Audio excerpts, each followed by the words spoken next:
Okay. Ready?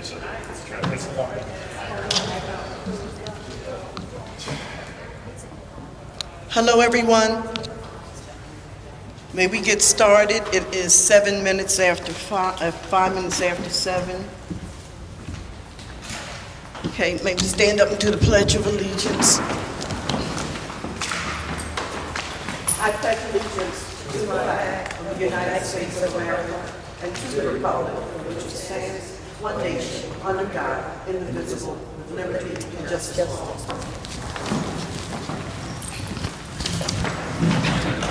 Mr. Secretary, may we have roll call, please? Yes, Mr. President Ron, Mayor Ron J. Hepburn. President Sharon Council Harris. Vice President Lorraine Johnson. Present. Councilor Talia Jones Waters. Councilor Carlette Brooks. Councilor Nicole Beatty. Present. Thank you. Councilor Toya Monroe. Councilor Leanna Rothwell. Here. Thank you. Representative Mr. Bobs from Mark Munch's office. Present. Thank you, sir.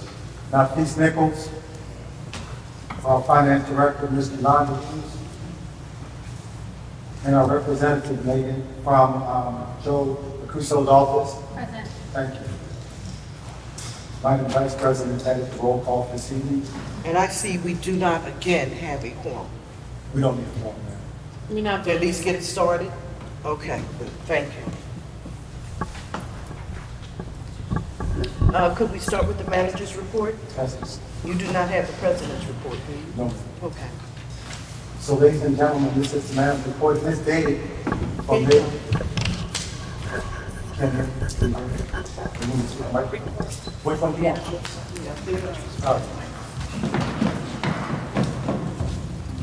Thank you. This is dated for May, but it'll be April. I thought we ratified not having meetings for June, July, and August, so I didn't work on my manager's report, but I'll have it completed and online. So, for April 5th, 2023, a meeting was held with the Finance Director, Mr. Nichols, to review the budget and to discuss the delivery of 2 new cars for the Code Department. They're almost ready. They haven't been delivered to the dealer yet, but they will be. On the 12th of April, Borough Manager conducted a follow-up meeting with Ms. Megan Tataro for Benoni Engineering and Mike Pizzulo, Public Works Superintendent, to discuss improvements to Community Park.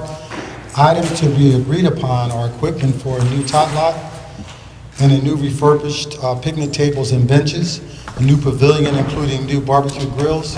The picnic area will be expanded, including the extension of our current walking trail. And lastly, a new digital sign and a rain garden will now go on that location. On the 24th, Borough Manager conducted the weekly Code Department meeting that discussed training for the new hire, Mr. Shahid Summers. Also, an emphasis was placed on abandoned vehicles in driveways, including the use of parking enforcement personnel for added eyes on the street. On the 26th, the Borough Manager met with Recreation Director Roy Hunter, Mike Pizzulo, Chief Gianmarco, and Vice President Lorraine Johnson to discuss the upcoming Flag Day event. We've been having weekly meetings ever since. The event is scheduled for June 10th, 2023, starting at 11 o'clock in the morning with a parade down Church Lane. Juneteenth flags have been ordered for 5 different locations, and there will be a presentation concerning Juneteenth. On the 28th, Borough Manager met with all department directors to discuss the performance, their performance, upcoming events, personnel, ratings per department, the overall condition of the borough, and it was discussed and agreed upon it is at least satisfactory. State Representative Joanne McClinton will be hosting a family fun day, which was just this Saturday. It was a lot of fun, and wellness fair on Saturday, June the 3rd from 11 a.m. to 3 p.m. on Union Avenue. Madam President, Madam Vice President, Council, there ends my report. Thank you so much. Mr. Knapp, be recognized. Sure. Okay, so thank you for your report, Mr. Dodson. Thank you, Councilman.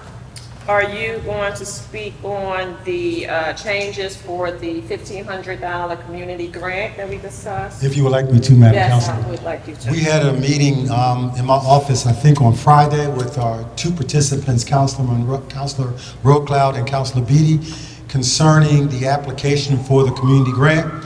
It was decided that with the approval of council by way of ratification, that we will take away the income requirement, and we will also eliminate the time that the applications are due.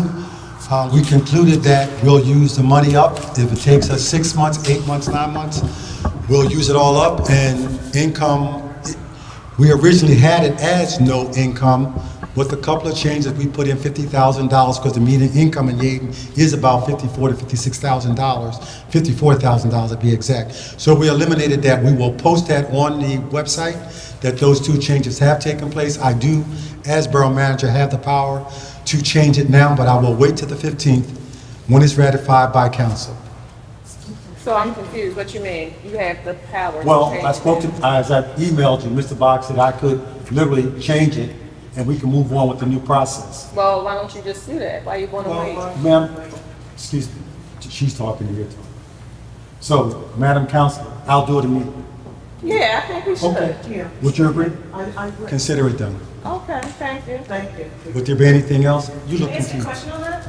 Yes, ma'am, you can. I'm sorry, so now the date for the extension has been moved to what? I didn't hear. It has no date for Has no extension. date, so Yes, we could ma'am. just fill out the application, we could submit it, and we wait to hear back from you or council, or, You wait to hear, we have a committee of 3. okay. Now, one of the changes would be we were waiting to collect applications, but now that there's no extension date, we will on a weekly basis just go through applications. I'm getting calls every day. So now, once a week, we'll start going through applications, making assignments, following up, and so forth. Yes, ma'am? I'm still a little unclear as to what's covered, can we do sidewalks? for No, instance? ma'am. There's no sidewalks, it's only facades. Okay, so not a front passway to your door? No, ma'am. So, so a facade, does that mean only the street side of the house? It means the front of the house. Okay, but if you're on a corner, there's two sides that are street sides. Well, the side that has your door with your address on it would be appropriate? Okay, so the front of the house Yes, or a driveway. yes, So you can paint the trim on the front of your house? yes. Okay. The motivation with the program, I want to make it clear, is that it's an incentive. And what we're trying to do is hope that if you apply and you were awarded the money and your neighbor saw you doing something with your property, and they may ask you, how did you do it? Or they may take it upon themselves to start fixing up their property. Yes, ma'am. What about a front porch or steps to your front door? If your front porch is your facade, you can apply for the grant. Railings, screen doors, windows, light fixtures outside of your house with your addresses. You can apply for, if you have a second roof, and that money will cover it, you can apply for it. You look a little confused. So that roof, but not the front of the house? is the No, main- there's a roof, you have a main roof in some houses. Oh, a roof on a porch. Like Thank you, porch roof, thank you. Like shingles? Now, Like shingles? if it comes to $1,500, you have a legitimate contractor, it's validated, so forth and so on. Yes, ma'am. And if it's more, we can. You put to it yourself, absolutely. Okay. We're extending a helping hand. Yes, ma'am. I'm just asking, so this is what a back approval that as long as you met the criteria? When we go out and we check it out, we verify what you've given us is what, you get $750 up front, and when the job is completed, you get the additional $750. All the jobs may not even come to $1,500. It may be a window, although I'm now finding out that one window may cost $1,500. But other than that, the total amount is $1,500. The aggregate, I might say. Yes, ma'am. You can ask me. So if your repairs don't come up to $1,500, you just pay it back or you just keep it? No, you don't get it. Your contractor will Oh, okay, have, the your contractor will have $800. Oh, I see. We will verify and you will receive that money. Okay, I got you. And more importantly, if you look at the application, it says that if you don't complete the work, we will lien your property. So what we're trying to do is benefit as many residents as possible with the money that we have set aside. Yes, ma'am? It is 60 days after the initial payment to you. Now, there's a lady who called me today and she says that she used Home Depot for her windows. Unfortunately, Home Depot has taken over the third-party contractor. They used to give it out. Now they're doing it in-house. Ever since the pandemic, they've been behind, so that particular job will take 90 days. So that We- doesn't qualify then? They will qualify because our intent is to help you. Our intent is not to hurt you. So if something's. Yes, ma'am. Absolutely. As a resident of Yaden, you've earned it. So we're not playing games. We'll help you any way we can. Any other questions, please? Thank you. We should stress. Yes, even ma'am. though there's no deadline to submit an application, it will be first come, first served. Absolutely. Until the monies are going, it's going. Absolutely. Thank you so much. You're more than welcome. Mr. Solicitor's report? Very quickly.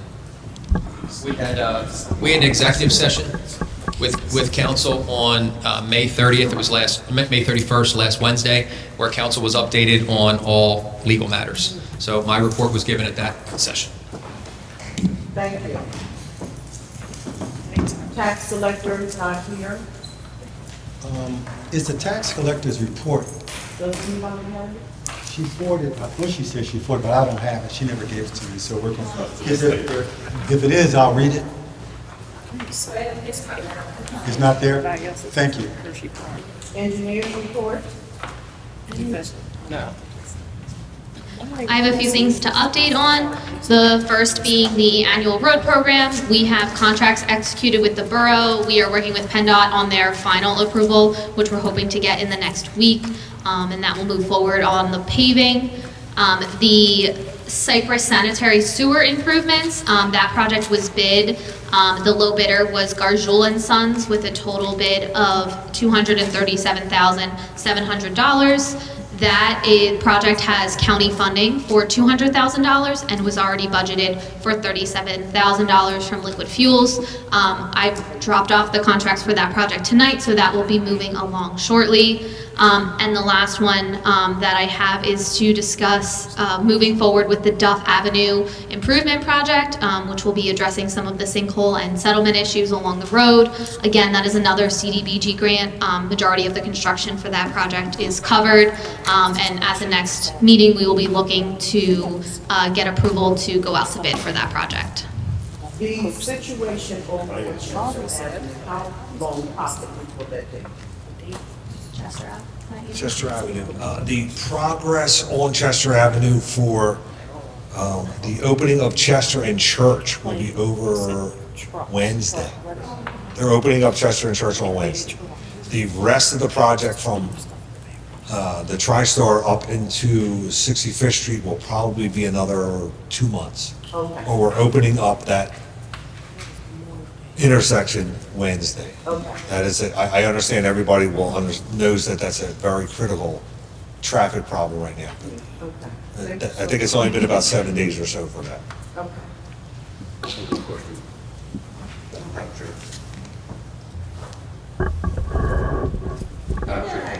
The mayor's not, I okay, have one question, sorry.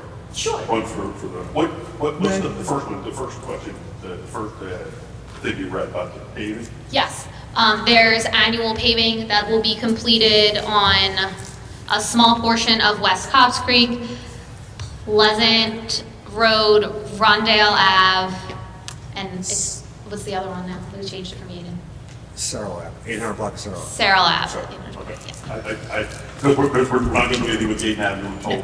We just learned that, yes, that was a pivot at the end there, yes. So what's going on with that paving on that portion of road of coming into Yaden? Is that Chester Avenue and McDade, West Cobbs? So the really bad portion, Yeah. right around there, that is going to be paved as part of this program. But I thought we were told it was going to be paved by the end of April.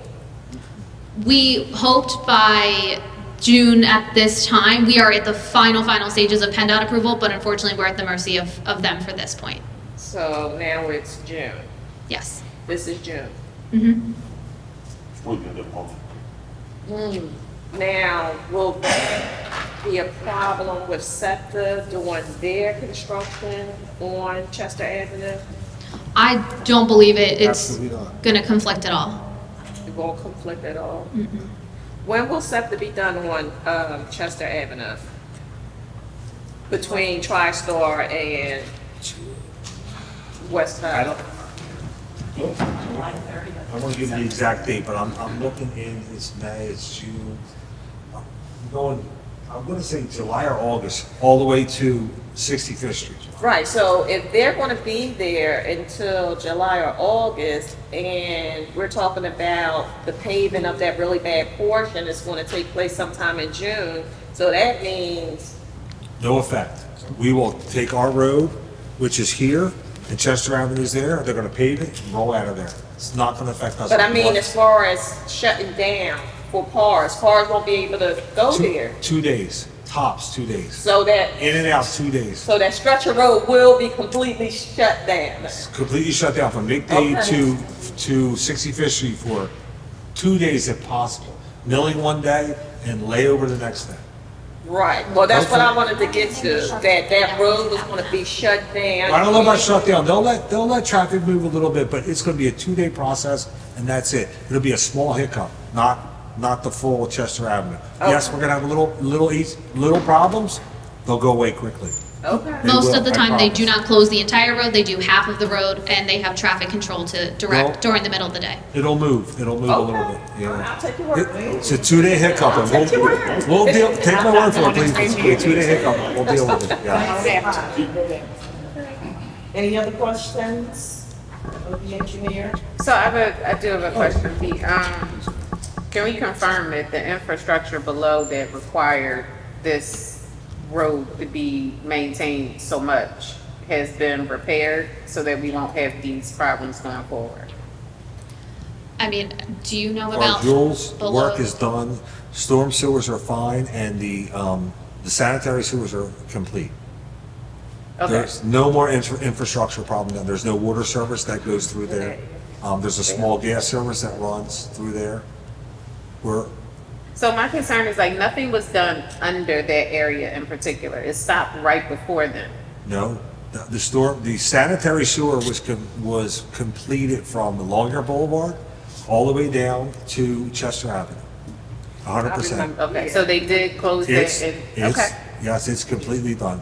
We're not gonna pave over a street. That's why we're not paving over Yaden Avenue right now, because Aqua's coming in within the next month, and they're gonna do, Aqua's gonna do from Yaden Avenue all the way to Allen Drive. This year would have been a paving for Yaden Avenue. We're not doing it this year because they're gonna tear it back up again. So next year we'll do Yaden Avenue. So Okay. no, it's done. We're not So we moving. shouldn't have the same pothole after pothole that No. we've had there before because the infrastructure below has been completed? Exactly. Okay. Once this is done, this is going to be a blessing, and everybody in this room and everybody in this town understand. Are you on camera? For sure. I'm on camera, I promise. Let's mark the time. I just took a lot of heat. Seven twenty. I said it, I'm taking it. Yeah. Well, since We you're love that. speaking, Mike, can do your report? Sure. Oh, absolutely. I just have a few things. We did touch on a lot of our projects with the paving, we did have a storm sewer issue of Chester and Church while they were doing our track resurfacing. There was a storm issue underneath that was completed. That's why we're 1 day behind for the reopening of Chester and Church. So if anybody's seen emails, it's Tuesday, the old email. The new email is Wednesday, we're opening up the road because of a storm issue that we had to take care of. Like I said, Isaac touched on Flag Day, Megan touched on our paving program. I just have some new e-waste and some yard waste dates. E-waste is 6/23 from 8 to 2:30, and yard waste will be from 6/9 from 8 to 2:30. Our next month's events will be 7/28 and 7/14, e-waste and yard waste. Our digital speed signs have been moved around. We have one on East Providence Road and another one down on Longyear Boulevard to monitor speed The shade tree list has been completed, and I'm just waiting on some estimates to come in to see what our cost is going to be to remove some shade trees. And that is the end of my report. Thank you so much. I actually Any have questions? one more question. Go ahead.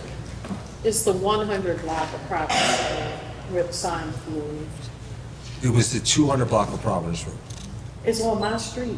Was that the 100 block? Then I apologize, I'm sorry. It's the 100 block, and that's the unit block next to you. Okay. My apologies.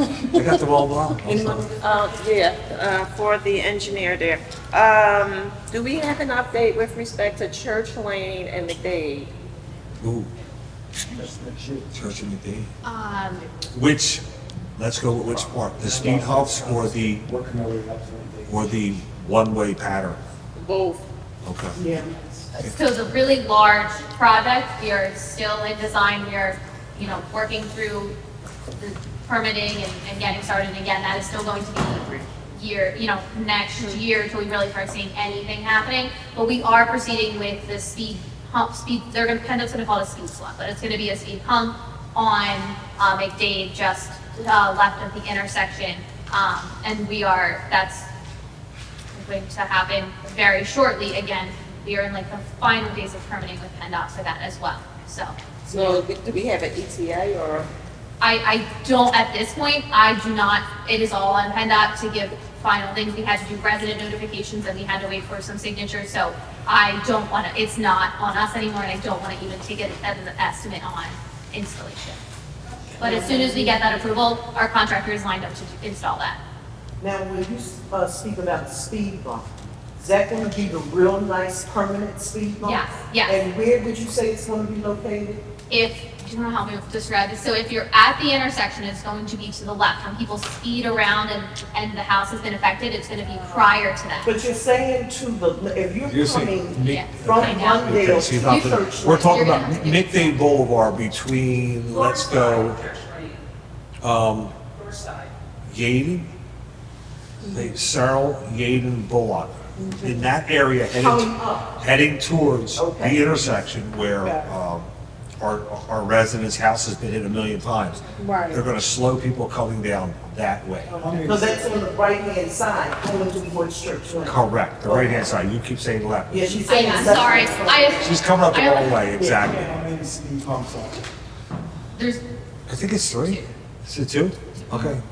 All right, well, we're not sure. we went back and Let's- forth, Let's so call we it 2. are- Another question is the distance between where you're going to put the humps and going down that hill, where the church is, the Lutheran church is on the right-hand side.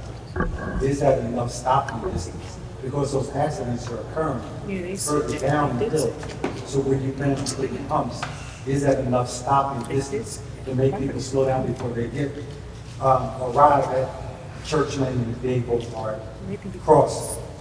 that is our goal. We did many studies and PennDOT was involved in the location as far as where we could, because of the curve, because of the hill, we could only put it certain places and all the driveways along there, so. Will there be any speed humps on the bottom of the day? Is that the next one? No, none whatsoever. Could you say So that again? previously, we were told that a speed hump would create a projectile To the house. into other No, no. homes.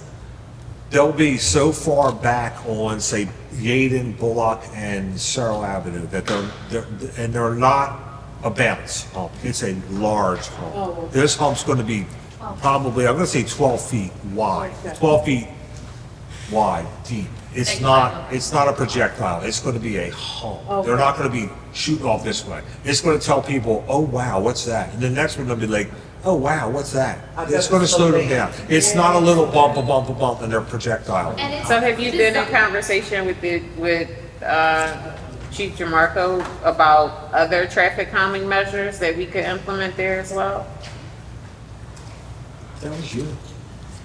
Now she asked you a question. Oh, sorry.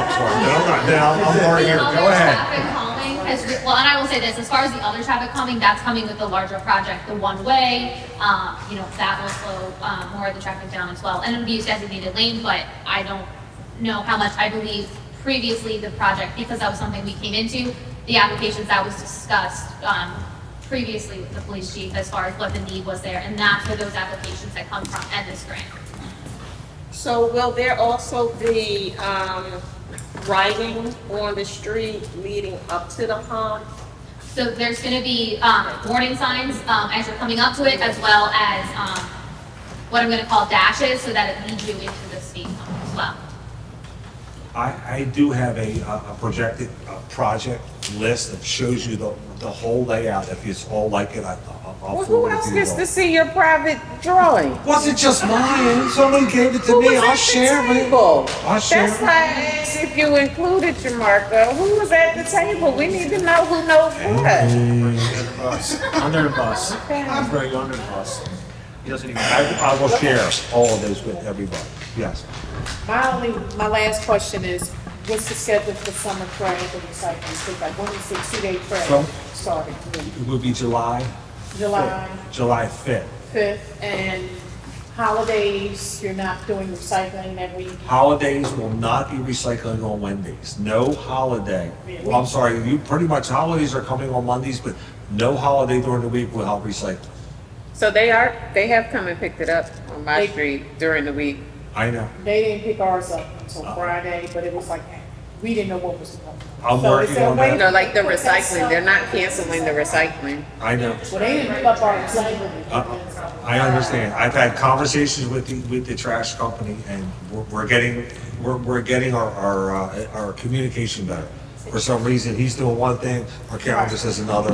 We're on the same page now. This is there not any gonna way to happen. post This this was, stuff on the website so people will know? Because I get my neighbors look at me like I'm supposed to know everything about. but you it. are supposed to know. Yeah, I don't know, the trash and the recycling sat out there like theirs did, so, I got you. I know. okay. Okay. Thank you. Because there really isn't consistency. Our day is Monday. They came and picked up trash on Tuesday, and then they came and picked up recycling on Wednesday. So there really isn't any consistency, because I tell the They neighbors, threw out the recycling on Wednesday when they got the rest of the Monday row, and they didn't get on Tuesday, which they got on Wednesday. No recycling got recycled, but any recycling that was on the curb when they were applied got put in the trash, the rest of the trash. so, but we're Monday, Wednesday. So they, no one had any trash out on our street. Like, everyone put it out on Tuesday, and then Wednesday, everybody had recycling out, except us. Because I was like, they're not gonna come pick it up. And then we heard them come through, and it's like, recycling? Yep. And then they took our recycling. Yeah, I would like to see a Yeah. schedule sometime in the near No, we were future. told the week of the holiday, there wasn't gonna be any recycling. That's what the calendar says, absolutely. That's what I put on my message, that exactly what the calendar says, and there was a miscommunication with the trash company. We will try better. So July 5th is when everything starts. Yes, that's twice a week, July 5th. Okay. That's a Wednesday. So what does that mean, being Wednesday? So the 4th of July, there's no pickup, obviously, on the 4th, it's the Tuesday. So Monday's gonna be a regular trash day, because it's not the holiday. Right. Tuesday will not be a trash day. Starting Wednesday, we're gonna have no recycling for that Wednesday, because they're gonna pick the Tuesday's trash up that day. Oh, okay. And then we'll go into Thursday, Friday will be the second pickup for the week. And then we're gonna be normal after that. All right, thank you. You're welcome.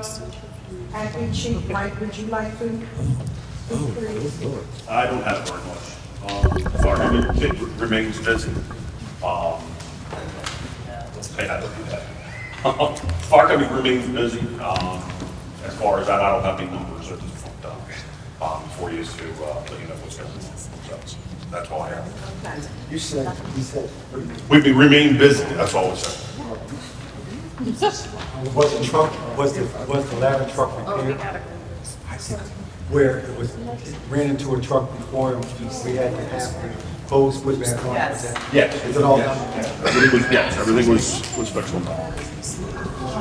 I have a question, please, going back to Public Works. Oh, sure. The shade tree, you said the list is completed. I believe I received it in the email. A list of trees that you wanted to have removed. Correct. Okay, but we're waiting for council to have a legislative meeting so it can be voted upon. But in the meantime, people have these hazardous trees in front of their property. Correct, and I had an arborist come out Certain trees that were on that list, the arborist does not want to have removed. We want to have, me and Mr. Stokes go out and have conversations with the residents to find an alternative motive to fix their sidewalks instead of taking down a 75-year-old cypress tree that is in perfect shape, but it's taking up the sidewalk. Right. There's logistics we have to work out with this. Right. Absolutely. And we're working on that, and we have to have meetings with probably 2 or 3 different residents. There are a few trees on there that have to come down sooner than later, and I'm waiting for, I can't do anything without an estimate on how much it's gonna cost. So You're waiting for the estimate? I'm waiting for an estimate for the arborist and the tree company to tell me what this is gonna cost for the certain trees that I need to have digged. Right. I can't move forward without money. Right. Without standing on that. So I'll have that within probably this week, if not early next week. Okay. But the other ones that are an issue, or we don't want to take the trees down, we have to have a discussion with Right. the owners and have these fixed properly so they're safe and not lose a tree that doesn't have to come down. Are we having the conversations or we didn't get there yet? No, the letters have gone out to the neighbors. We have to actually sit down with them Okay. on their timelines. I mean, I Okay. can't just have somebody take a day off of work until they can figure out a time to sit down with us and talk. Do we have, Borough Manager, do we have a shade tree commission? Johnson, I got the document sent for the shade tree committee, and I called you, unfortunately you weren't home. But to answer your question, we do, but it's not active. Well, I think we need to get it active because we need to start replacing some of these trees because we're starting We to need to look find out if like. there's money, taxpayers do pay, to put it into the shade tree fund. I'm sorry? Taxpayers do pay. Right. So we need to get an accounting of how much money is actually available in that fund to start using. Yes. Well, we're using that for removal as Okay. well, so, not, Mr. Nichols would know. Yeah, we'll get that information to you. Yeah, okay. Ma'am. Maybe confused, but I thought Shade Tree Commission was demolished in 2008, and that's why it was put on Public Works. Am I correct? I don't remember it with being. Donna, do you know anything in reference to it not being up and running, Commission? Last thing I remember is when you guys did the stuff in the middle of Cosby Parkway. There was- Years ago. Yeah, I think some stuff there, I was remembering into that. Thank you. I'll see if I can get a number and a name of someone that was on commission back then and share it with Isaac and with council. Okay, thank you. Thank you. Any other questions? Mayor, would you, do your report, please? Okay. Mayor held his second Mayor's Forum this past Thursday, right here in the auditorium of Borough Hall. We had a good time, exchange of ideas, up-to-date information on what's going on in the community, and it was great to see everybody out. As far as our police staffing, we did report at the forum that another officer did resign and took a position somewhere else. So we're still seeing the throes of that domino effect where officers are leaving. So it's really imperative for the Civil Service Commission to get us the full-time officers that we need. Right now, I did meet with the chief and the new commission of Owen Wooten, Carl Graham, and Michael Trent. And Michael, you're the chair, right? Yeah, so Michael Trent is the chair. Kind of went over what we need and what the process is. So thankfully, they're up and running. The problem that I expressed to at my Mayor's Forum and to the community is this is going to be a hard sell. We're in uncharted waters in that there's a real lack of candidates, and with the lack of candidates, everyone's facing almost the same thing, that we're really poaching the available officers that we can get. Many of, the chief gave a good description of what we face, like Philadelphia. You know, a lot of the neighboring communities, police forces are poaching from Philadelphia. Philadelphia is about 1,000 down, depending on who you ask and what the criteria, but it's about 1,000 down. Most police departments are really understaffed with police officers. Combination of a lack of candidates, and also that a lot of it's not as attractive as it used to be, where a lot of folks, potential candidates, don't want to be police officers anymore because of the difficulty of the job. Post George Floyd, it's just more stressful and difficult, and there's not much you could do. Well, your hands are tied, so it takes a special type of person to be able to be a police officer today. More skills and all that, but that's part of the issue. So we're in uncharted territory, so we don't know how that. We're trying our best to put a competitive, and that's the other thing. If you're not as competitive with other police departments, it'll be hard to get candidates. And we are, I believe we're around, we started 68, is it, Chief? Around 68,000? Most neighboring departments are at least in the 70s, or if not 80s. Depending on where you go. Depending on where you go. Delco's about the same. Yeah. They're starting at 80,000? Oh, some in Radnor is what, 116,000? Griffin's 140 after like 2 years. Wow. Base salary. It's, Yeah, but those are different. I thought you just made a point that it was still about the same comparable. It's still in Delco, in the Right. Delco area. We have to be In Sector careful with 4, in Sector 4, but Thank you. you can take a 5-minute drive out of Sector 4 and it's jumping up.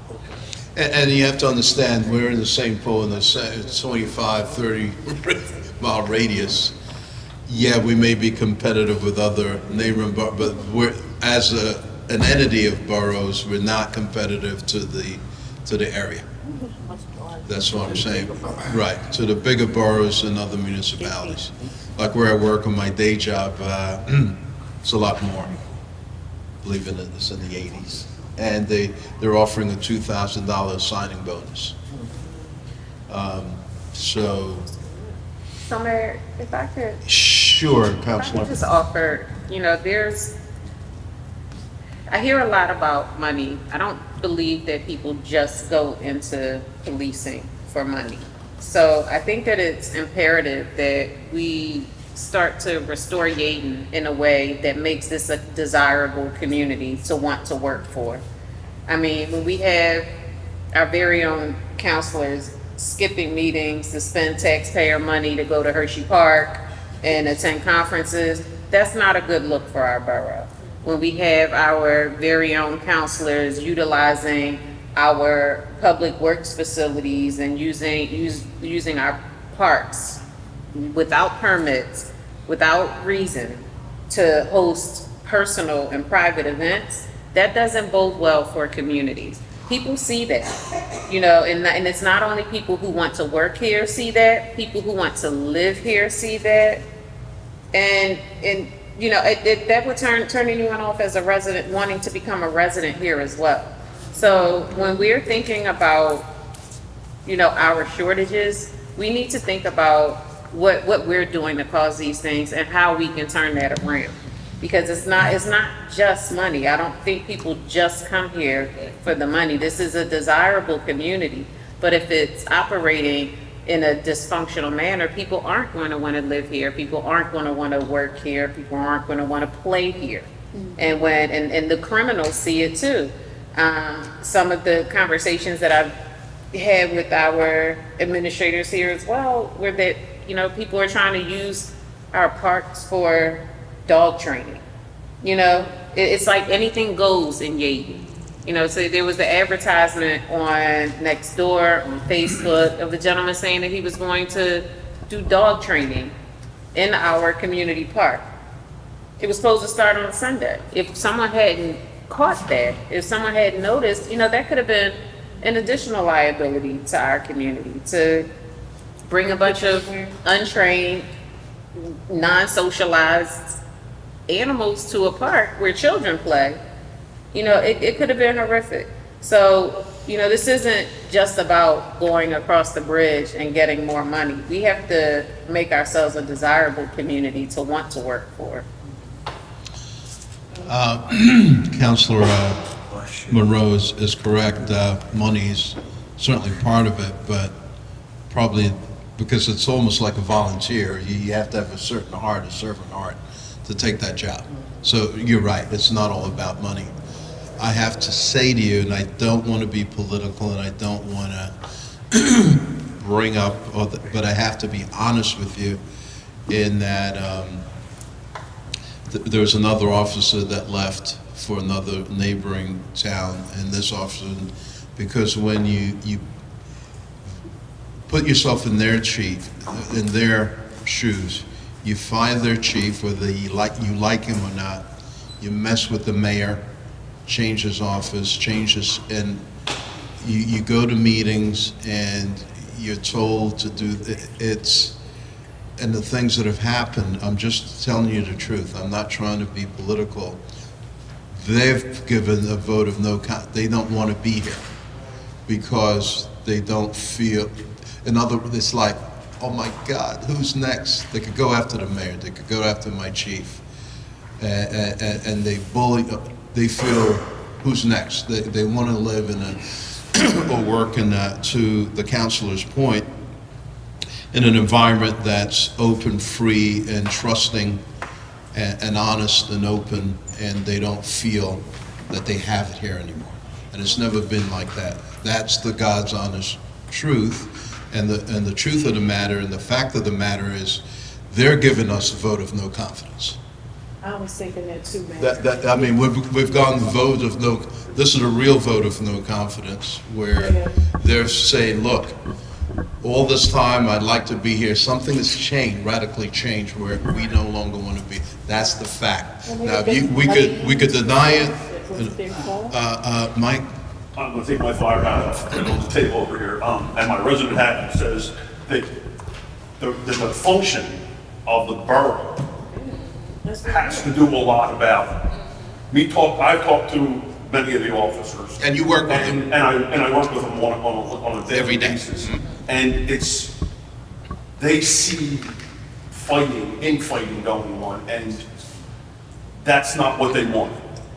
They want stability. They want, and the mayor's right when he said, you fire this person, you fire that person, you go after this person. It's about this. It's all dysfunctional. You have to have stability. One person running the meeting and everybody else just following along, and everybody can have a disagreement, but when you guys are at the table, that's the time to be professional. Civil. Yes. And when you come out, you can go back upstairs again and have a meeting on, in behind closed doors. Yeah. And you can scream and yell and holler all you want upstairs. But when you come down here, everybody has to be one. You have to be one and work for the borough as one. Before you say that, Michael Malazzo runs the fire department. He works every day with the police department, with the police, in order to do his job. I work with the highway department. I work with the police department. So he knows. The emergency management. This is coming from a neutral, everyday person who cries on his shoulder. And is a resident. And he's a resident for God knows how long. So he knows. 55. And I'm telling you, we may play it one way, and they're like on eggshells, like, who's next? If they could do this, they go after the mayor, look at my man. If they go after the police chief, if they go, oh my God, I need stability, I need to get out of here. It was a shock when the mayor was not running the public safety department, public safety. We all used to go to the mayor and have sit-down meetings on public safety. And now we all of a sudden, we have to take all his power away and give it to whoever. Because they want to. There was functional government before. Yes. Prior to, Yeah, go ahead, it can't Council. help that a lot of the officers, and I've seen their faces sitting on council when they're used as being weaponized against the residents also. Like, And they we hate try to use them as bodyguards for certain individuals. I know that's probably, you know, I've seen residents yelling at the police, you're not gonna say something to this person, you're not gonna do.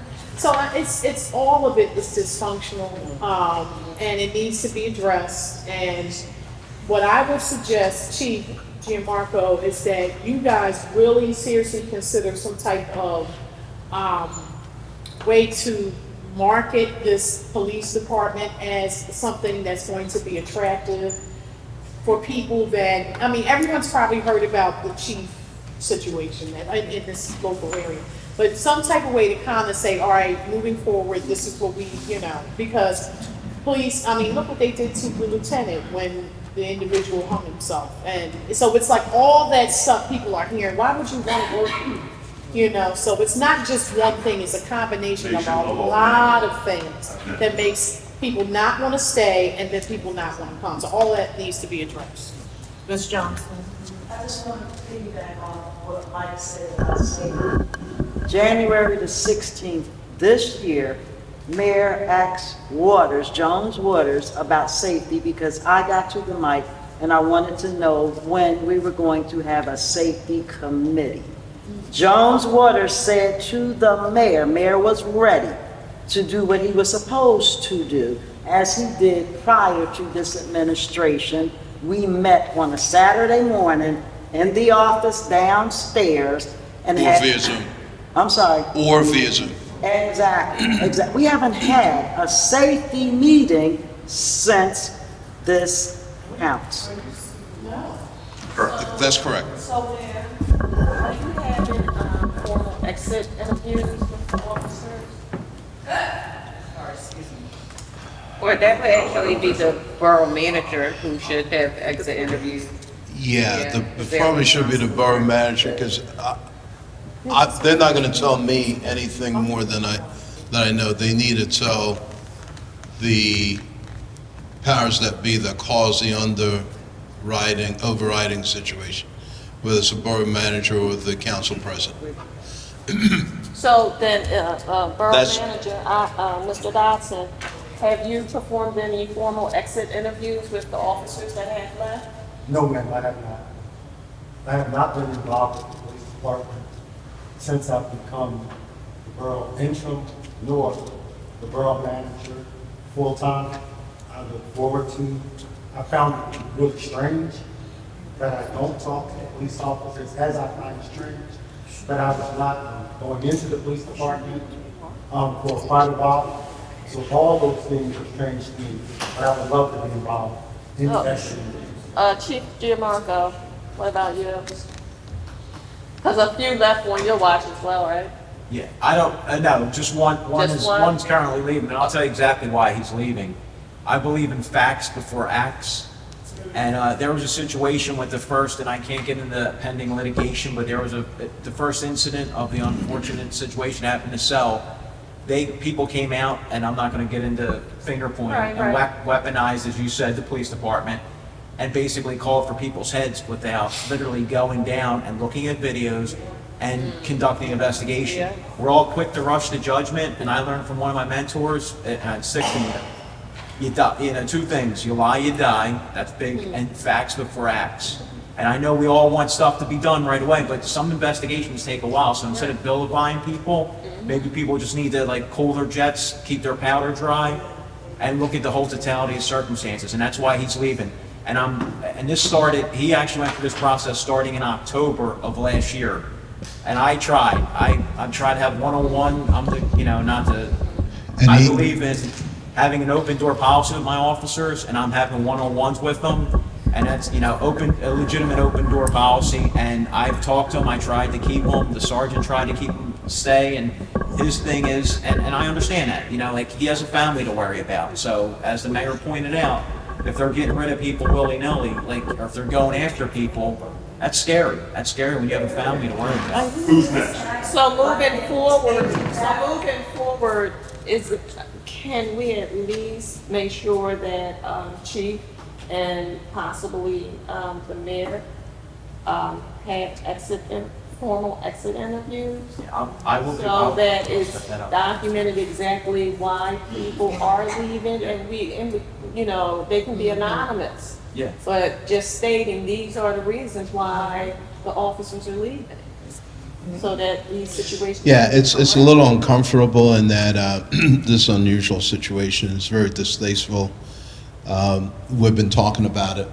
It's like, I know the reason it's like I have been having an exit interview and they tell me that as the chief said, since October, and we've talked about it, I mean, we could write it up, but it's nothing new, and it's uncomfortable to just say now, I want to meet with, they don't want to be here, they don't want to talk anymore.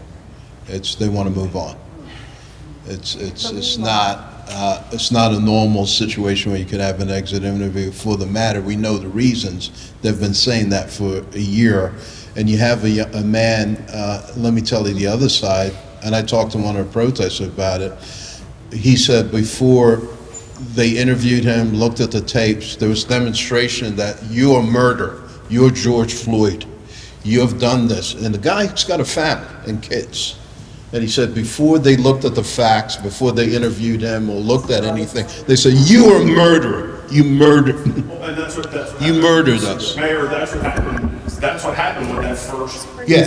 That first was the first Yeah. one.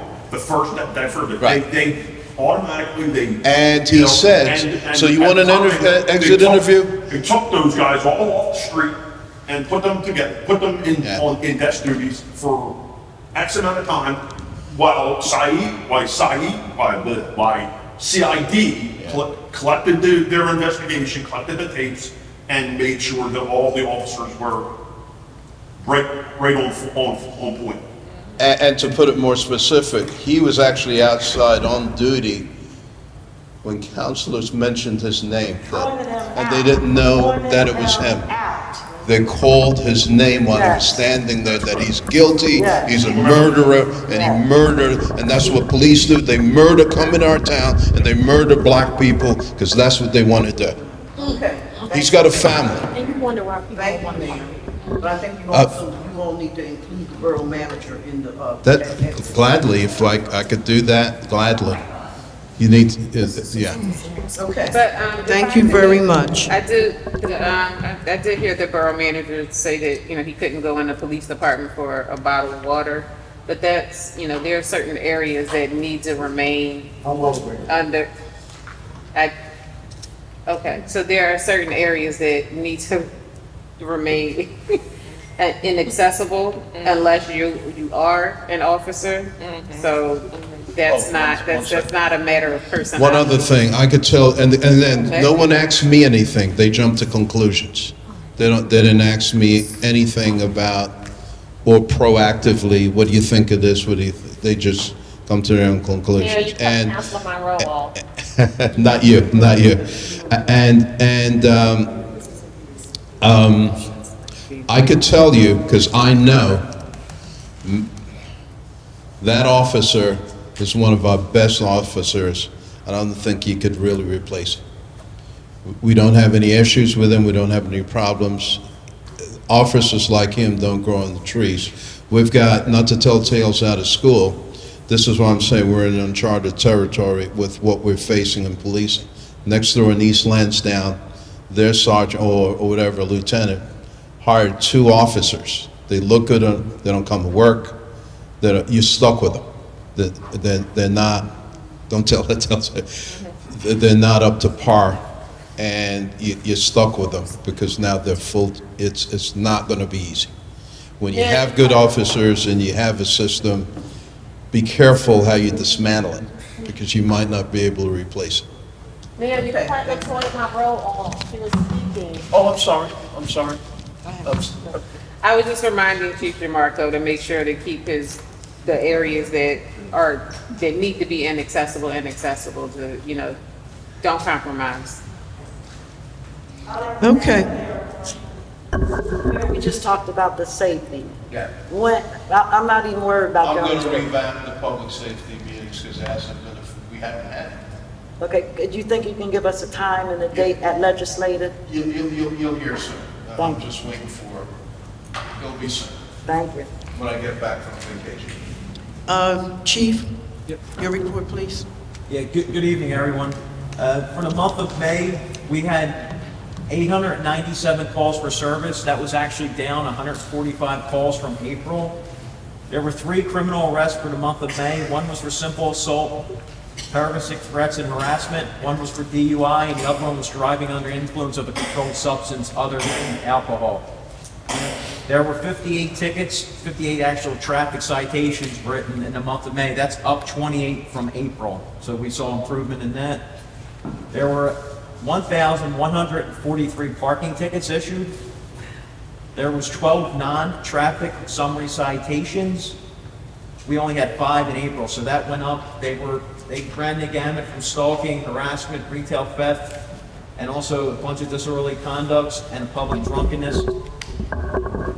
Crime Watch was officially launched. The recruitment with the help of civil service and the mayor is in full swing. We have a test date of June 17th. We've been inundated, and I've talked about this in the mayor's forum. We've been inundated with requests online. The problem with that is I added on my LinkedIn profile that we're hiring. So people are clicking, I applied. And I'm like, no, you have to fill out at the mayor's forum, the 19-page application. You have to download, handwrite it, and then, I left it in my other book, handwrite it, and then scan it back to us. So that's something, talking to Civil Service Commission, we're going to change for the next go-around. And Lieutenant Burns is running the Indeed, and he's having the same issue. So every day we come in and laugh because today I had 7 people on my LinkedIn saying, hey, I applied. And I'm like, no, you really didn't apply. Like, fill out this application, scan it, and send it back to us. So that's something most departments, what they do in the area, you fill out a 1-page application, and if you successfully pass the written examination and the physical agility, we give you what's called a PDQ, which is an acronym for personal questionnaire, data questionnaire. It's about 300 pages, and it's used for investigations and the polygraph examination. So Chief, are people why are we able to using apply? a 19-page application? Because that's the way it's in the civil service that we have to send that out. So that's going to be changed. For the There's next- no, there Yeah. is a way to digitize it. There is a way, yeah. And we want to get this done as soon as possible, so that was submitted out to get people in here as soon as possible with the test. So can you? that's counterproductive, because if I looked at a 19-page application that I had to print, handwrite, and scan back, I'm going to the next department. Yeah. It's a lot. Yeah. Like that's counterproductive to what you're trying to Yes, achieve. it Like is. you have to be able to look at your bottlenecks and eliminate them. Yeah, and Because that's why I that's said, not. and that's the thing with the civil service. We have to go through civil service. They get the blessing. So now we have the blessing So going yeah, forward. even if you have to do that with the Civil Service Commission, there's still a way to digitize a 19-page application so that it's not printing and scanning it back to us. That's archaic. Yeah. I wouldn't want to work here if I had to do that. So, we don't Can have they call in anyone- and get an application? They can call in and get an application. We have applications downstairs. So But it's going to be a 19-page application. Yeah. We don't have anyone, don't we have a webmaster right now that we're paying that could have just easily had that document? A Google form. Yeah. And make the slots. Can y'all do that? Should be able to type in. It's a Google form, it's right. Yeah, the borough manager can speak with Jan Yeah, I'll that's talk to doing borough it, manager, and he Jan. can do that. I have a question. Earlier in the conversation between the audience and the council was the question of police and signing up to be police officers here in Yates. And as I understand it, it seems as though there's difficulty in police wanting to come here to Yates. Is that true or not? Because based on what you just said, you had a number of people who are applying, either correctly or incorrectly, for positions in Yates. Which one is true? I mean, I have, right now, if all these people that are shooting us messages come, we're gonna have hopefully a nice turnout, so. So we're well on our way to recruiting by way of our Civil Service Commission, police officers. Is Yeah, that- because we've stepped out. I mean, Lieutenant Burns and I took it upon ourselves, not just the regular ad, to actually post it, Facebook, going to Temple, going to different areas to actually Philadelphia FOP, reaching out to our contacts and leveraging that. So you're doing exactly what you said you would do when you were hired. I mean, that's just, we need to have a good list. We need to get a good civil service list together of good candidates. So my second question would be, when I was at the council chambers, and they were having this discussion about police officers, and how there's a guard for police officers, and you can't get them from Mars, and you can't get them. What is your opinion about regionalizing police departments? Just as a, I'm right this question too. Oh, sorry. Chief, I would recommend you don't answer that. Of myself and the public. That's a political question. Please don't do I don't that. want to. And I recommend that you don't answer that in public. It is, because of regionalization, that is a political hot button Okay. going on. Yeah, it honestly is. Don't do And I'm, the mayor's more apprised to answer that because it's a higher level than the chief. The mayors and the councilors of all the neighboring boroughs have to agree with it, vote to it. We've had this conversation a million times. I can't tell you how many conversations I've had about this. I can't tell you how many times it's come up in BCAB meetings and conference, both as mayors and councilors. And it has happened around the state in different, but where there's a borough of 200 and the square miles is 20 times this, there's farmland. And there's no one there, and they have done that, like 2 farmlands where there's 200 people in this borough of 20 square miles, and 400 people in this borough of 20 square miles. It works, it has worked there. It hasn't worked in greater municipalities because all those councilors will have to agree with it, and people don't want to give a pound. They don't want to give a pound, so it became a non-starter. So we've looked at it, we've talked about it. I would be for it in that, in a sense we're doing that anyway because we do regionalize it. And if there's a 911 call in Colwyn or in Darby or Yaden or Lansdowne, whoever is available goes to that job. That's just called mutual aid. Yes, that's like mutual aid. But it's not combining, but it's a sense that we do economize already in the back end, not the front end. So, Chief Marco, regionalization and all those conversations are important, I suppose, but more importantly, I'm worried about this application being accessible for applicants to apply. So can we get an estimated timeline with respect to when that application will be digitalized? I'll get on it first. First thing in the morning. Wait a minute. First thing in the morning. Right, because it shouldn't take long. I mean, Yeah. it's a few minutes. It's not that deep. So you're going to get in touch with Mr. Dodson and get it to the webmaster? Mr. Dodson is right there. Right? First thing in the morning. I'll actually send them the application tonight, so they Okay. have it, and you can send it to the webmaster. Okay. Couple of things. Can I finish, please? Sorry. Okay, so, and my second question, how many applications have we received thus far? that you know of? So far, I know we have 6 in hand. 6 in hand. But now, Lansdowne had 7 or 8 applications turned in, same time period, and they had 6 people show up to the test. So it's just not, it's not just. No, I only asked just to show that, there's not a lot of people out there actually applying. Yeah, no, and that's just all over. I was Right. on my agenda, I had Friday, I had the privilege of going over to East Lansdowne because the Gov was in town. There were a couple bills that they're trying to put out related to law enforcement. But I was there with the Colonel of State Police, Paris, and him and I were just talking, and I said, how's it going? He said, recruitment's horrible, and that's the Pennsylvania State Police. And PSP, I mean, their recruitment numbers are down, every number is down across the Commonwealth. I mean, actually across the country. It's driving up, today, Cecil County Sheriff's has a big ad, flashing, $5,000 sign-on bonus, $5,000 sign-on bonus, and they're trying to attract people. I mean, it's, as the mayor pointed out. And the other thing is, because we have, and 6 is not a lot, we need, let's see, 50 or 20, and what's happened is, in a lot of these other, even when you have like 20 applicants, half of them, you have to pass a drug test, you got a psychological test, physical agility test, background check. By the time you go through all that, you lose a lot of people. So just because you have candidates, some of them are desperate for jobs, have been turned down a lot of places. And could be turned down here. So we have to see.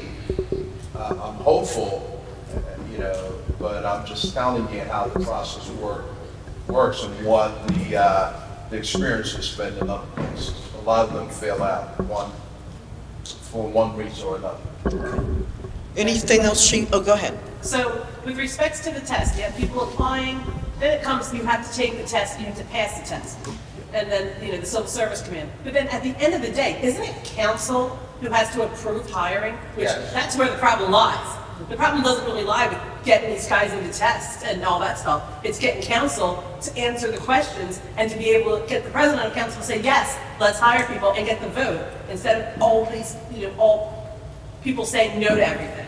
And that's what's so important here. There were 15 months of just trying to Right. get people on the Civil Service Commission to just open the test. I mean, I'm glad we have people on the committee now, but now let's move forward and council, half of them aren't here, they need to know that they need to approve this kind of stuff once this process is done so that we can get officers on our streets and feel safer. Which is why I asked if you don't answer that question, because it was a political question. I'll work on that other thing. Once it's done, I'll email everyone and let you know it's done. Fantastic. Thank you so much, Chief. Any other questions? Is Yaden an unsafe community? Oh, stop.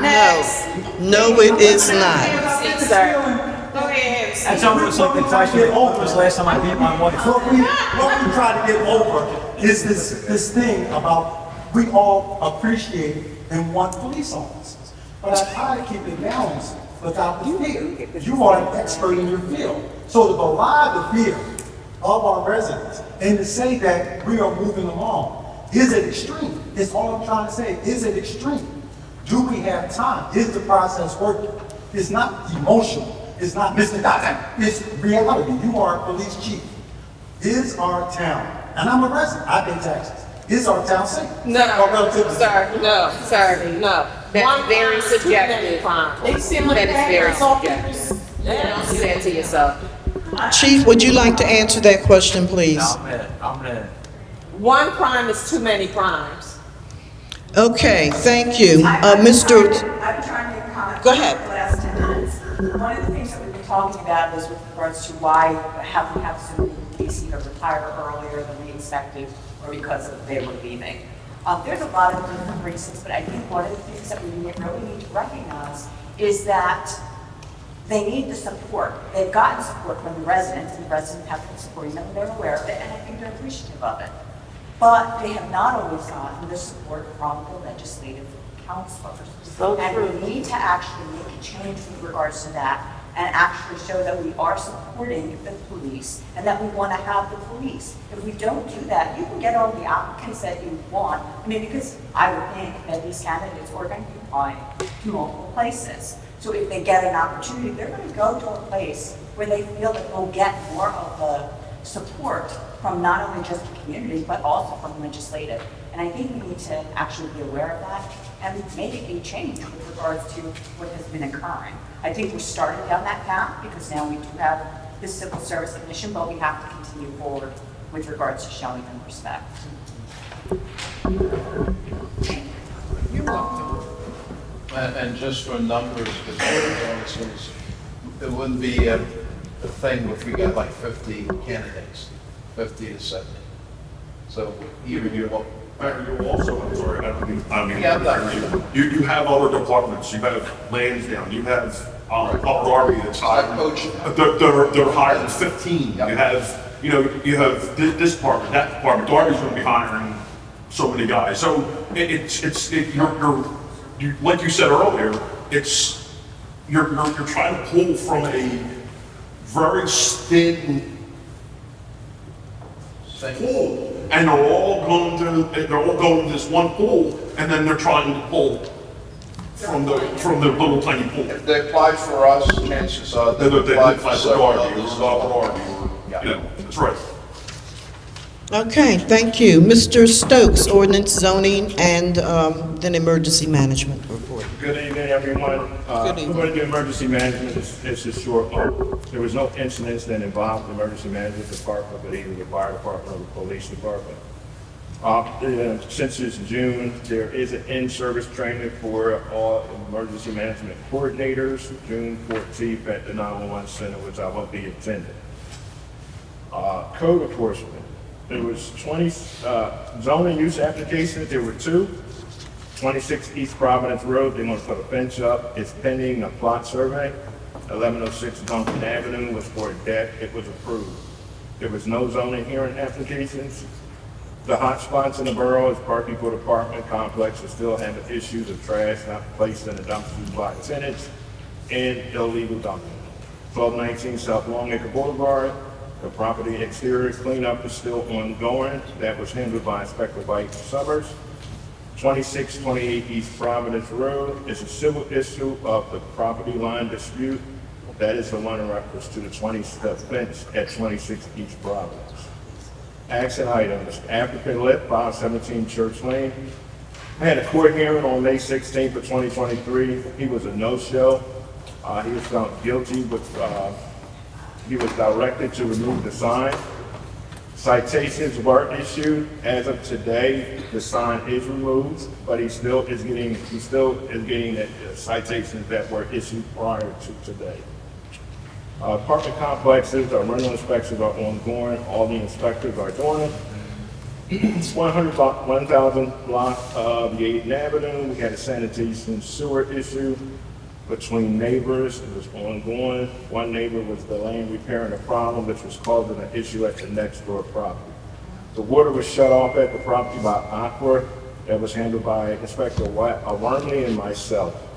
There's a tree issue at 1251 North Longacre Boulevard. The trees are behind the homes, causing an issue with the property. The tree is in the other yards.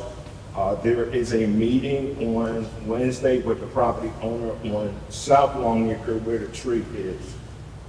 100 block of East Providence Road, there was a residence working and selling cars on the street. Inspector Wormley actually issued warning notices. I issued a cease and desist notice and spoke with the chief. We're working on keeping an eye on that property because there is an issue with the young gentleman that lives there. 902 Church Lane is a tree issue in the rear. The owner is aware of it. I will be speaking with Mike Pizzullo in reference to having our tree arborists go out and look at the tree. That is being handled by Inspector Summers. Holy Cross Cemetery had a lateral issue.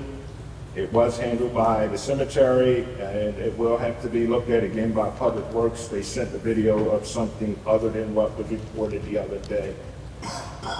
Bell Avenue School, the retaining wall on the McDade Boulevard side actually crumbled and collapsed last week. I issued them an emergency repair permit to repair the retaining wall due to the fact that the kids are still in school. That was approved. They are working on it as we speak. There was a yard sale permit for 610 Yates Avenue. It was approved. 6/1, June 1st, June 2nd, and June 10th is when she's having the yard sale. There was no fire-related issues for the fire marshal. Closed items, Washington Woods, the new maintenance company is actually doing a better job than the previous ones. We have not had any major issues or any issues there.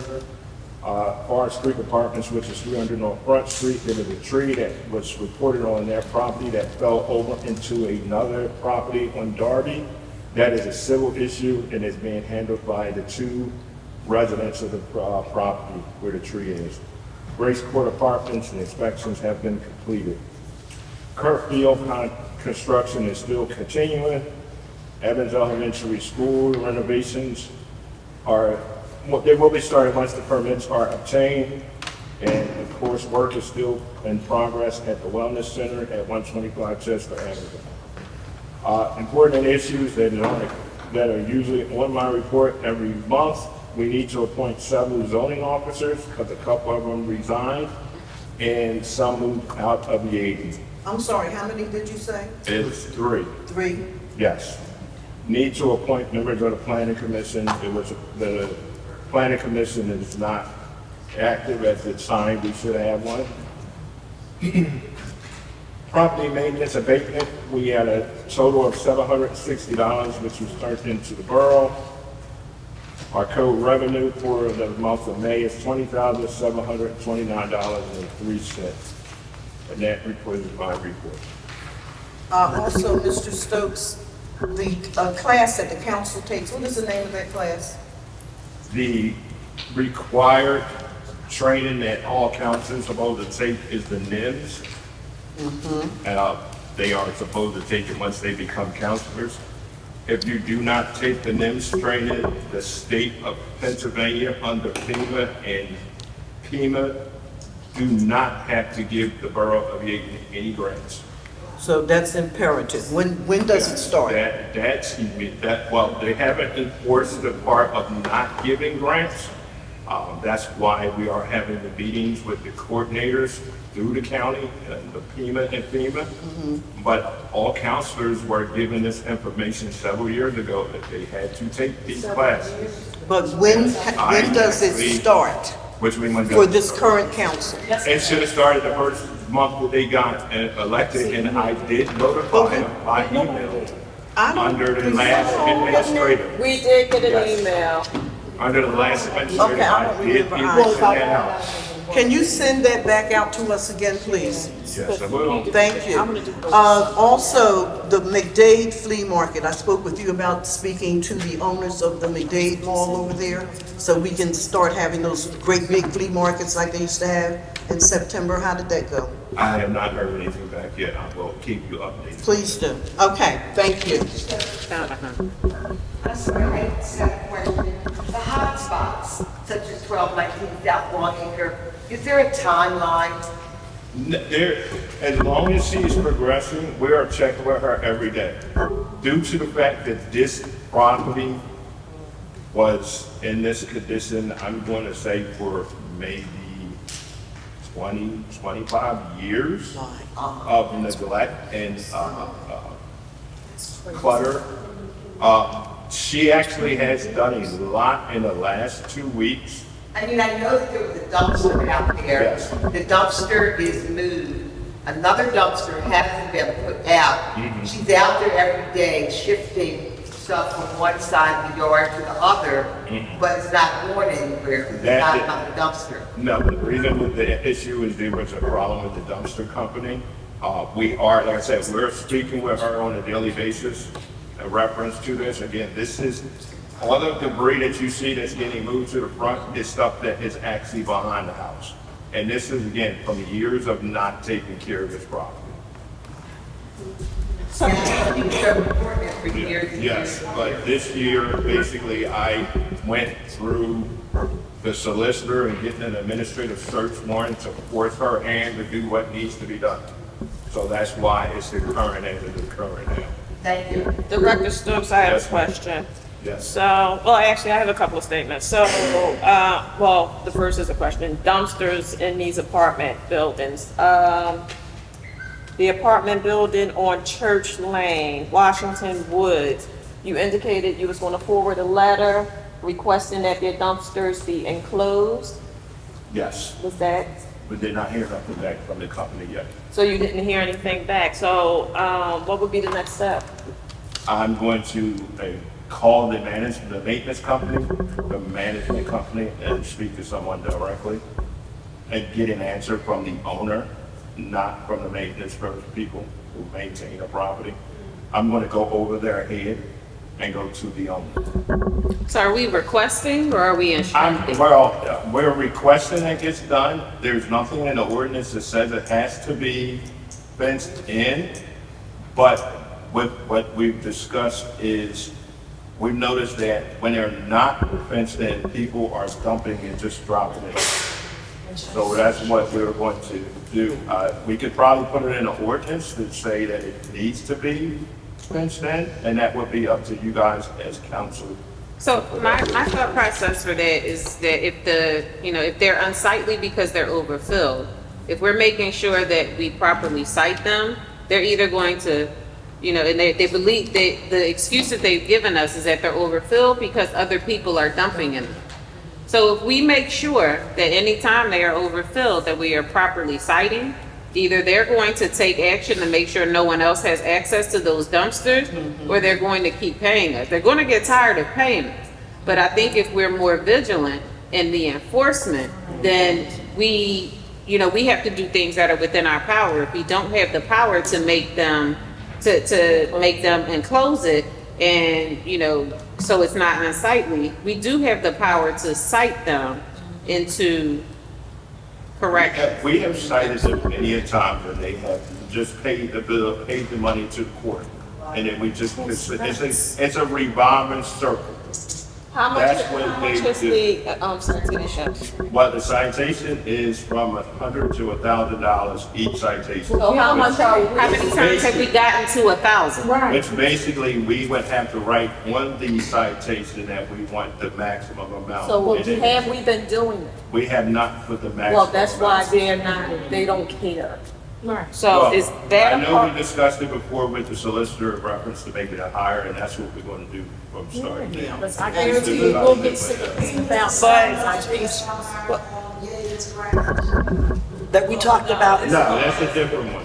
That's- Washington Woods. So I think we still should consider it an ordinance Yes. to include. Because if we do it, we can do it for Yeah, all absolutely. apartment complexes, not just. Right, and I understand that, because the next apartment complex is Revere. And their dumpster is in the street. We talked about having them remove the dumpster out of the street. Has that been done? No, I talked to the manager, Mr. Sean, and his response was, okay, I'll have my lawyer call you. Really? I'm just telling you what he said. But this is what I don't understand. I don't care what No, I his response understand. is. If that is a public street and it's our street, they cannot have their dumpsters there. And the problem is, they have been there for so many years that they think it's permissible because nobody enforced the code enforced. You have to enforce But that. since it is in the street, isn't that under the jurisdiction of the police department? The dumpster? On Revere Cross. It's in a parking spot, yeah, so if it's in a parking spot, we'll talk to Cypress to see if they can tell us. It's a what's in- street. If it's in the street, oh yeah, if it's in our So it can street, be towed? yeah, if it's in, yeah, if it's in. Remove it and send them a bill. Yeah, It's an abatement. Yeah. At that point, it's an abatement. Remove it and send them a bill. Yeah, well, Absolutely, you gotta do something. yeah. You know? Okay. It's in a parking, So- taking up a parking spot. Okay. Yeah, so we have to communicate with other departments. We have to have everyone at the table so we can get these things done. It's not rocket science, you know? So the next one, the SOS issues. Okay? When we have residents with broken sewer lines and raw sewage is leaking all over the place, we need to make sure we're enforcing the ordinance to have the water shut off ASAP. We don't get the months to get it together. That is a public health hazard. That's correct. So I don't know what the code officers are doing, but when they are responding to these types of complaints, they need to enforce accordingly. This is happening too much. It's happening too much. Well, in reference to the SOS, myself and Mike, we're working in reference to that situation. If he gets called one, he lets me know, I send somebody out, we get one, I let them know. So we are working together in reference to streamlining this situation better than what it has been handled. Well, so far I know of 2 situations, Yes, well, and that's what I'm 3 saying. situations. And how long? As you were saying, we're working. Well, this to get last one, where it it's took not. over a month. Okay. And if I could, what I don't. Mr. Stokes. Sorry. So I had Go something. ahead. Council Road Cloud was that, I'm gonna say, my road was getting ready. Yeah, so there was, there are some citations that I don't see here, and I don't know if that means that they don't exist, or, if they just failed to make the report. You mean But- the violation notice thing? Yes. it No, was- not that. So, you know, much like we had Councilor Jones Waters utilizing handicap parking spaces, Councilor Jones Waters also had events at our Yaden Community Park that were not permitted. There were people parked on our grass. Our Public Works Department had to come in for overtime to open up the park for her. And nothing about that is political. That is about following the rules. And when people don't follow the rules, they need to be cited as well. So I'm not sure if this just didn't make it, but our borough manager has said that had no idea that the event was occurring. Our code department, our public works department, our police department, that is a misuse of public resources on the taxpayer's dollar, and it's not okay. So if citations were not issued, they need to be. I'm sure that some of those parking violations were related to that incident. But we can't let things like that go. Because what's happening in Yaden is that this is a community where anything goes. This is where you can come train your dogs in the park for free. This is where you can come have a family reunion and pretend that it's a borough event. And that's not okay. We need to stop it. Yeah, we do, absolutely. Right, and that issue that you were speaking of, I knew nothing about it until I came in that Monday after it occurred. So, with respect to that, Public Works, I believe I asked Mr. Dawson if he could, secure all of the expenses that, were occurred as a result of that event. Public Works had to come in for overtime to open up the gates, to clean up. All of that costs money, and the taxpayer should not be responsible for those costs. If there was any damage to the grass that needed to be repaired, again, that should not be on the taxpayer. So whatever the expenses are as a result of that private event, in addition to the citation that should be issued, I would be requesting reimbursement for those expenses. What was the date on that? May 20th. I would get.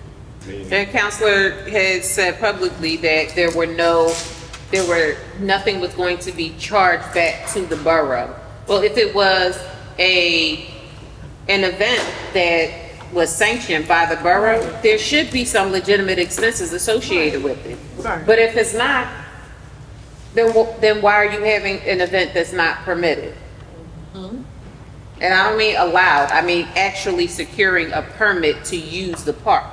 How much is the permit if you find someone in the park, Mr. Dotson, that does not have a permit, what is the fine for that?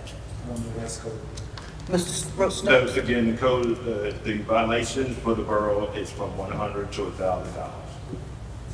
So if someone has an event in the park, cars are parked on the lawn, they did not pay for a permit, what would that cost be? Again, it's from $100 to $1,000. We would have to say either it's $100 to $1,000. That's what the range is in our citation fees. So That's it's what I'm up to saying. the So officer it to would make up that to, determination. yes, that is correct. But what you're saying is in reference to the charges, we can find out what the charges is in reference to what overtime that was brought in and go from that part. Okay. The trash and all of that. Okay, all right, I'm going to speak with you after this meeting is over, Why would okay? the fine be less than it costs to pay out the permit, which is $150? Why would? That's just the ordinance. That's just the way we word it. It's written here for you.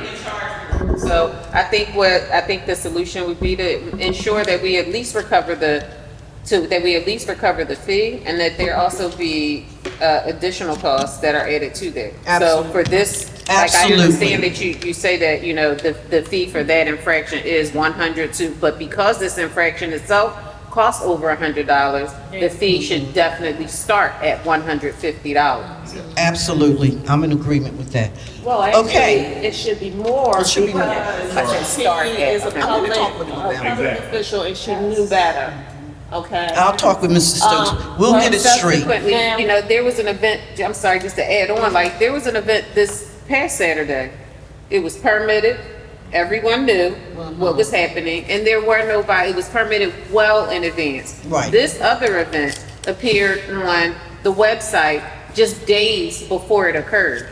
Our chief of police can't even get his application for police officer on the website in that amount of time. That's a backwards community, if you ask me. Okay. In addition, we need to go over the application for community park as well. Because some of the fees, it's just not making sense to me. Because you rent the park for like $150, but then you get reimbursed $100, but putting out the trash, we're utilizing overtime with Public Works.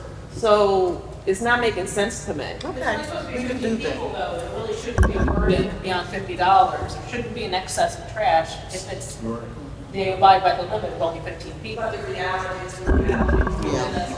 Yeah. That's a violation, and they don't get $100 back. If they violate the permit agreements, they don't get their deposit back.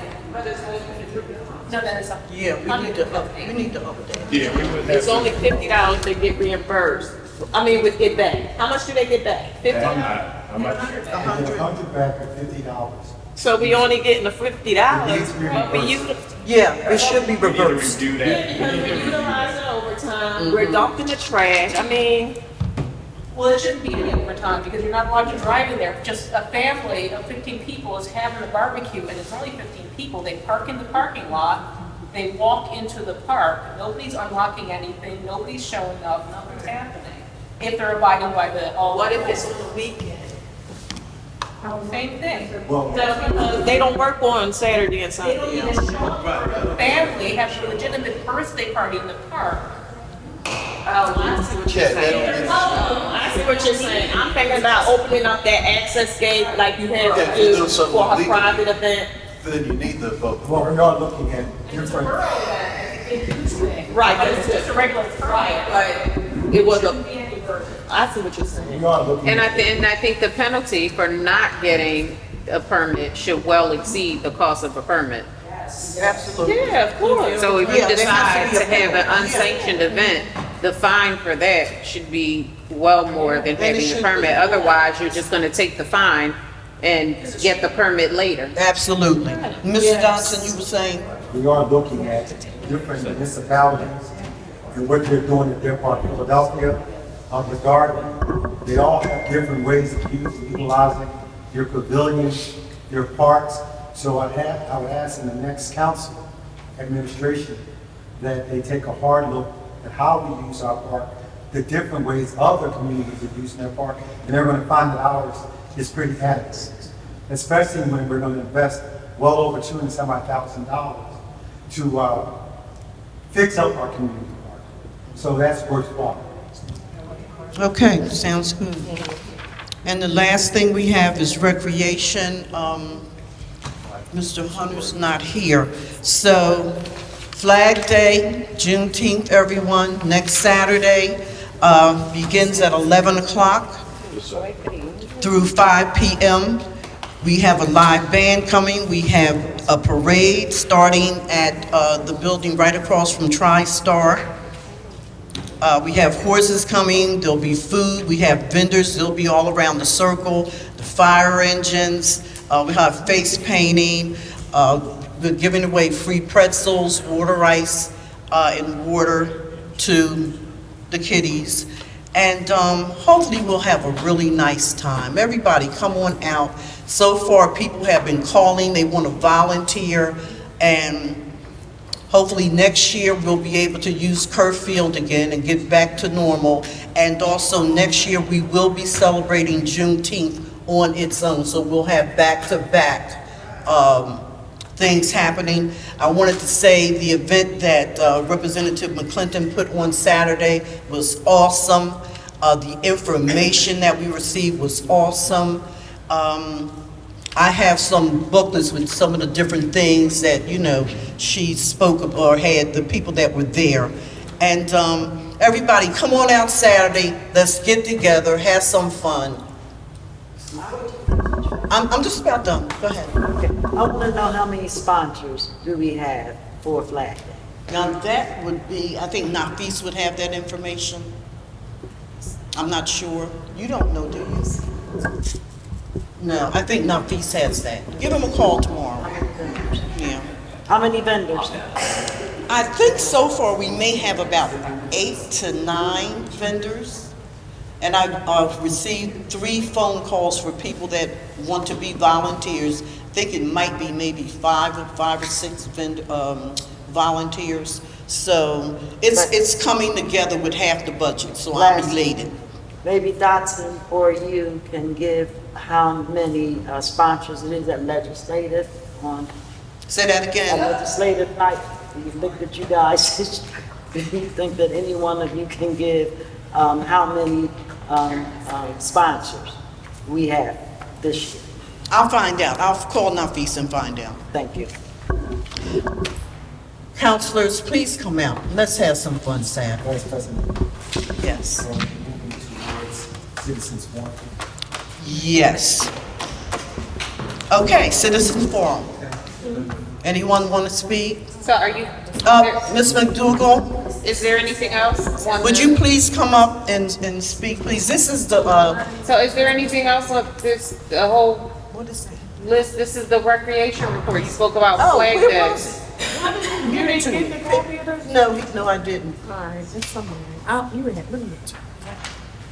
Thank you so much. Give me 1 second. Recreation and Community Development Report. The annual Yaden Flag Day celebration will be held on Saturday, June 10th, 2023, with a rain date of Sunday, June 11th, same time. The Recreation Committee is looking for 2 residents to join the Shade Tree Commission. The commission plays an important role in the community management of trees and natural resources.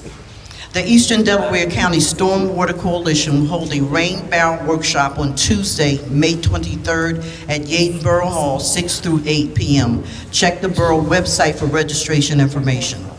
Registration for Camp Garrett is still open for campers age 5 through 15. Camp runs from June 19th through August 25th. Camp Garrett is located at 395 Bishop Hollow Road, Newtown Square, PA. The phone number is 610-353-7690. There are employment opportunities for youth ages 16 and up as camp counselors. The William Penn School District has summer camp opportunities for youth campers and camp counselors. Contact the school district at 610-284-8000 for more information. The Urban Farms Vegetable Giveaway will resume in June. He doesn't have a date here. I'll find that out.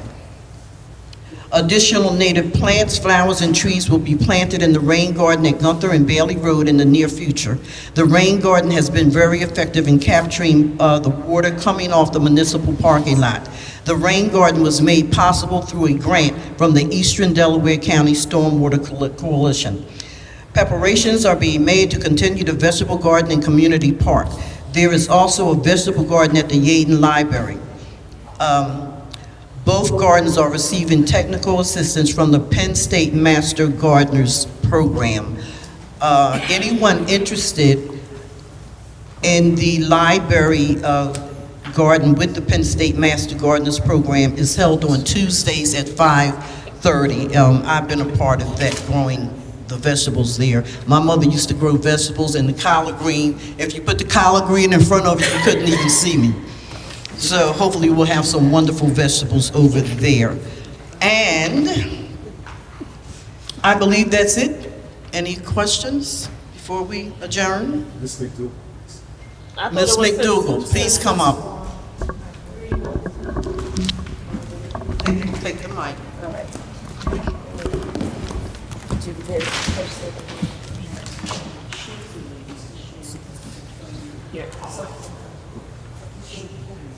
They submitted? Yeah.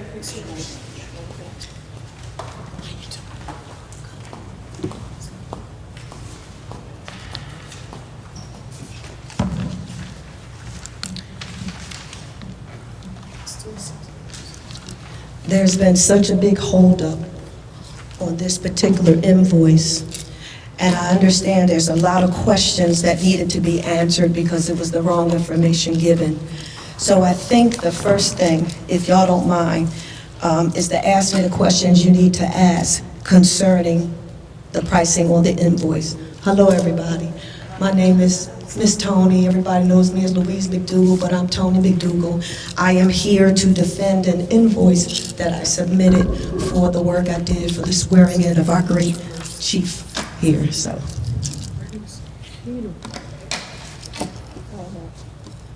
Question.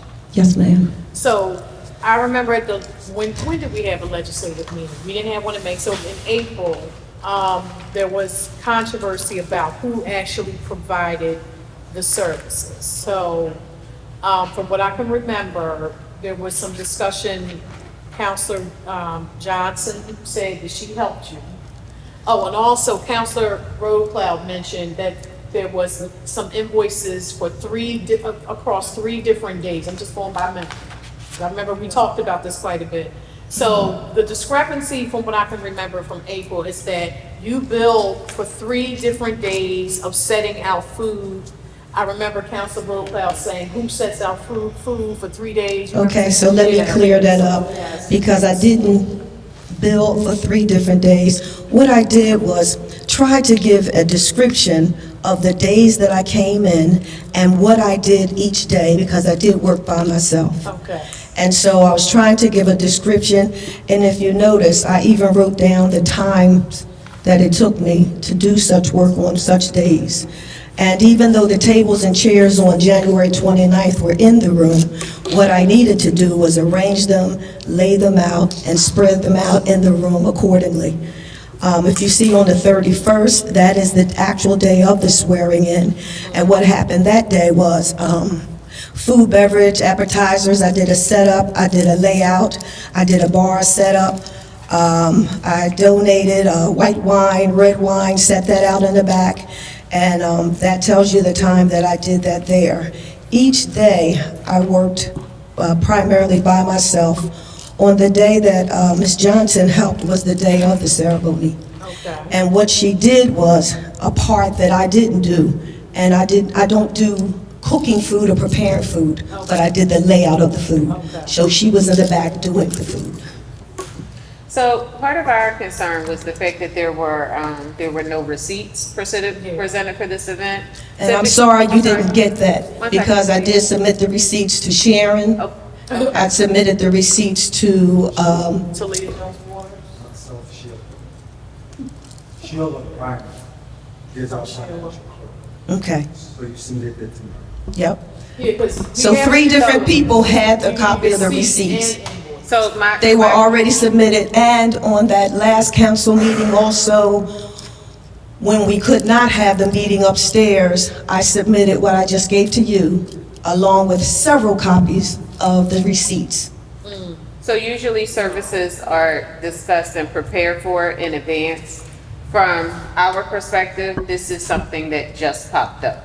And anyone who understands best practices knows that that's not a best practice in any business, that someone just shows up, gives you an invoice with no receipt, no verification, and some discrepancy about who did what.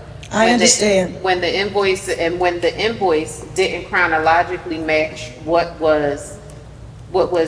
we know to have happened on that day, then that gives us pause. We are financial stewards of this borough, and it's our duty to ask questions and to make sure that our tax dollars are being spent appropriately. I understand, that's the So best this thing I wasn't like about anything- Ms. Roadcloud. I didn't take it personal. Right. What I did discover from January to now, that there was a miscommunication amongst the council people.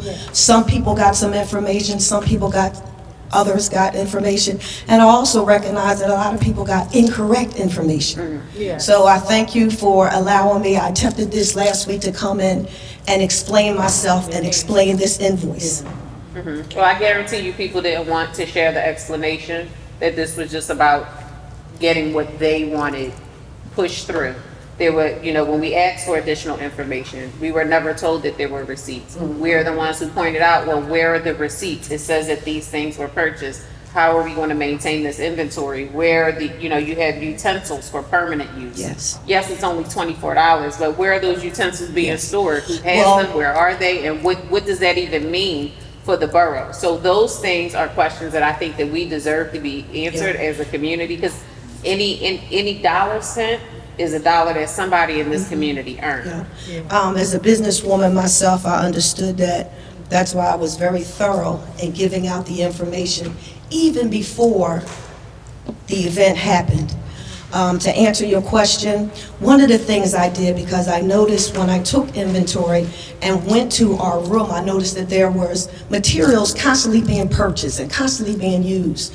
So one of the things I spoke to Councilwoman Sharon about was providing a specific place in which we could all put all of this vases, spoons, utensils in, and there was no place.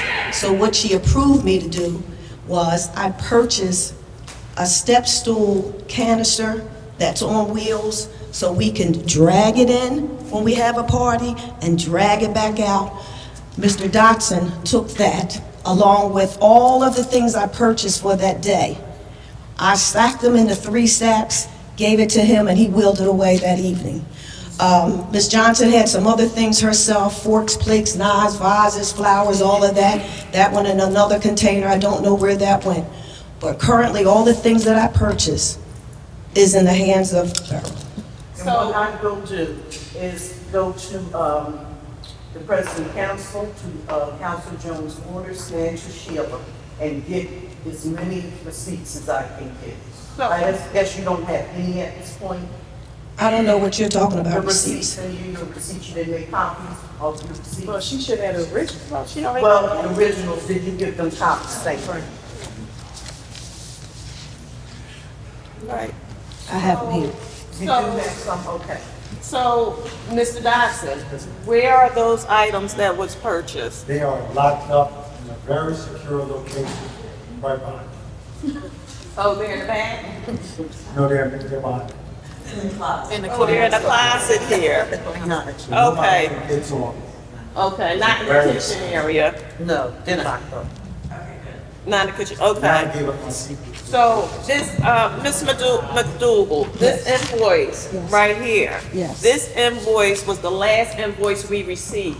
Yes. The prior invoices are different Yeah. from this invoice.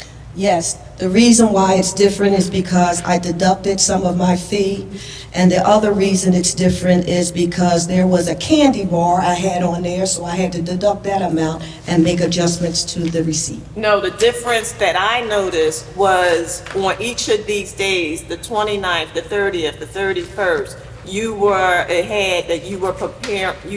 had prepared food, beverage, appetizer setup. That was for each date on those initial invoices. Yeah, the actual invoice has been modified. actual Okay, invoice. well, I apologize, I broke it down wrong. So that was an issue. In addition to the lack of receipts, that was an issue. Also, there was no discussion about, as a whole council, what we were going to agree to pay anybody for that event. We didn't agree as a council to $50 an hour. So, I mean, I don't necessarily have a problem with the $50 an hour per se, but it's like, you said it correctly, some people got some information and the rest of us didn't, so that's where all the discussion came from, because we was like, who said that we wanted to pay $50 an hour for this? Well, I was given the full go-ahead. I'm sure you were, but not from all of council, unfortunately. And I was unaware that so many had to make a decision on this invoice. But you did get paid nonetheless, correct? No, ma'am. No, she hasn't gotten paid yet, that's why she's.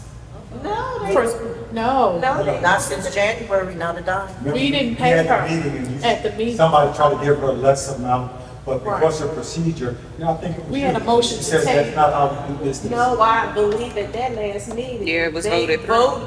voted to pay her. Yeah, we take it off. Yes, it was. Yeah, it was. Yes. It was voted. Taken off. It was voted on, but it didn't go through. But no, it was Who's tabled? voted and it was passed. It was not tabled. It was not.